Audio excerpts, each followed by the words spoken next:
In 1980s Los Angeles, a teenage prodigy built an empire on charisma and deception, turning a humble carpet-cleaning business into Wall Street's darling, only to unleash one of the most astonishing corporate collapses of the decade. Los Angeles, a city synonymous with glamour, fame, and the relentless pursuit of wealth. It was the perfect setting for Barry Minkow, a charismatic teenager who effortlessly embodied the city's mantra, "Image is everything." At just 16, Barry was already capturing the imagination of a generation, presenting himself as the ultimate rags-to-riches success story. His vehicle for fame and fortune was a seemingly mundane venture, ZZZZ, a carpet-cleaning company. In the beginning, ZZZZ was exactly what it claimed to be, a small, scrappy carpet-cleaning operation founded in Barry's garage. Armed with borrowed equipment and an unmatched gift for persuasion, Barry hustled for every sale, knocking on doors, cold-calling offices, and landing modest contracts with residential clients and small businesses. The business was real, the work was real, and for a time, so was Barry's ambition. But while most teenagers focused on prom and homework, Barry obsessed over image, perception, and the illusion of success. And when growth stalled and bills piled up, he found another way forward: fraud. Barry's charm was intoxicating, his energy infectious. He radiated confidence far beyond his years, drawing people into his orbit with ease. Investors, captivated by the youthful entrepreneur's charisma and the astounding rise of his company, were eager to believe the dream he sold. By the time Barry turned 20 in 1987, ZZZZ had soared to astronomical heights, boasting a market valuation exceeding $280 million. But that valuation was built not on carpet fibers or client referrals, but on lies. The transformation began with the creation of a fictitious insurance restoration division, claiming ZZZZ had secured lucrative contracts to repair commercial buildings damaged by fire or flood. At the heart of Minkow's fraud was Tom Paget, an unsuspecting insurance claims adjuster whose life became inextricably linked to Barry's deception. In 1985, when ZZZZ was still relatively small, Minkow approached Paget with a simple yet crucial request. He needed verification of restoration jobs supposedly performed by ZZZZ. Minkow spun a convincing tale of lost paperwork and urgent financial deadlines, appealing to Paget's good nature and trust.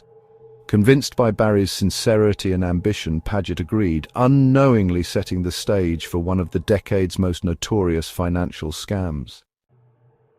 With Paget's unwitting credibility, Barry was able to manufacture entire job sites from thin air. He would lease vacant buildings, furnish them temporarily with rented equipment, paint the walls, hang signs, and walk auditors or investors through them as if active work were underway. These elaborately staged properties became the proof behind multi-million-dollar restoration invoices. Accompanying them were forged contracts, fake client names, doctored bank records, and carefully staged photos to lend legitimacy to the fraud. Every forged signature and fabricated document added weight to ZZZ's illusion of success, fooling investors, auditors, and even regulators. With no real restoration income but plenty of fraudulent revenue on paper, Barry used these bogus credentials to attract more capital. Financial statements boasted of huge insurance payouts, ballooning the company's value. Auditors, seeing what looked like legitimate client endorsements, were persuaded of the booming business. Investors, reassured by glowing reports and rapid expansion, eagerly poured millions into the company. What had started as a high school carpet cleaning hustle had, in less than 5 years, morphed into a publicly traded company valued at over $280 million. But the walls of deception would not hold forever.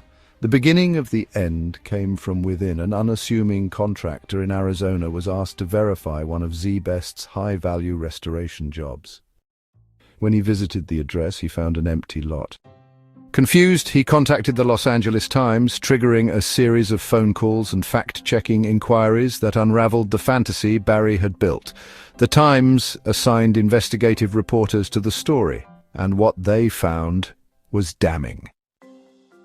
Reporters uncovered major inconsistencies in the company's public filings and began piecing together a pattern of fictitious contracts and phantom revenues. Crucially, they discovered that ZZZZ's so-called flagship restoration project, a $7 million insurance job at a commercial site, didn't exist. In fact, it had been staged. Minkow had gone so far as to rent out an empty building, furnishing it temporarily with fake signage and equipment to fool visiting auditors. The dramatic downfall of Barry Minkow came swiftly and spectacularly. On July 2, 1987, the Los Angeles Times unveiled its bombshell investigative report that stripped away ZZZZ's glamorous facade, exposing the company as nothing more than an audacious Ponzi scheme. Overnight, investors saw their millions vanish. Employees were abruptly jobless, and Barry's carefully curated image crumbled into infamy. The authorities wasted no time. For Tom Paget, the eventual revelation was devastating. Barry's charismatic facade, which once inspired trust and admiration, shattered into betrayal and disbelief. Paget wasn't just financially harmed, his entire worldview had been rocked. Trust, a cornerstone of his personal and professional life, had been mercilessly exploited. Paget later recounted the emotional turmoil, expressing how difficult it became to trust anyone afterward. Soon after the discovery of ZZZZ's fraud, Minkow was arrested, facing serious charges including securities fraud, racketeering, and money laundering. The FBI and SEC poured through ZZZZ's financial records, unearthing the vast scale of the deception. In a courtroom spectacle fitting his rise, Barry was convicted at just 21 years old and sentenced to 25 years in federal prison, a staggering fate for a young man who had once stood atop Wall Street's financial world. From behind bars, Minkow's story took an unexpected twist. In an astonishing moment, years later, Barry reached out to Tom Paget from prison.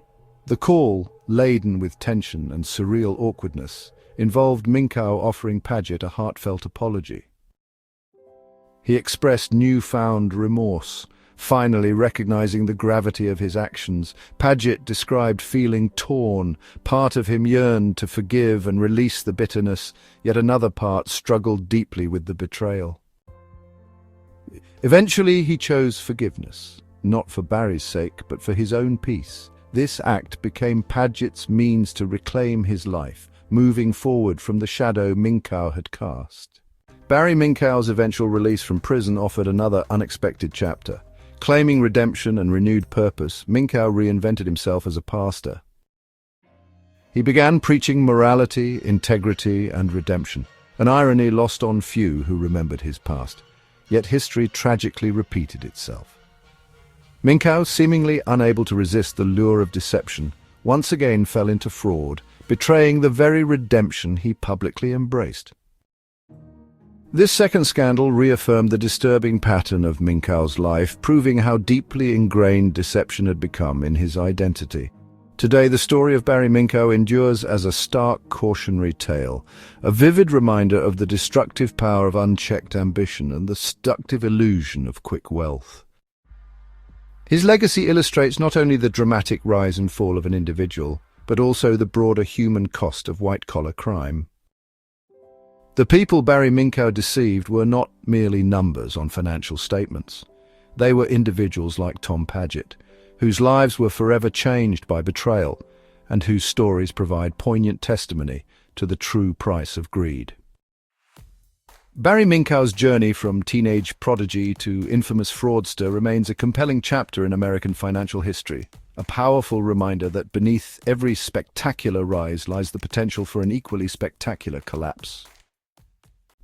We are a growing channel and appreciate your support. Remember to like, comment, subscribe, and share this video so we can keep making more content and continue to improve our quality. We at the Capital Curiosity team thank you for your support and can't wait to bring you even better content in the future.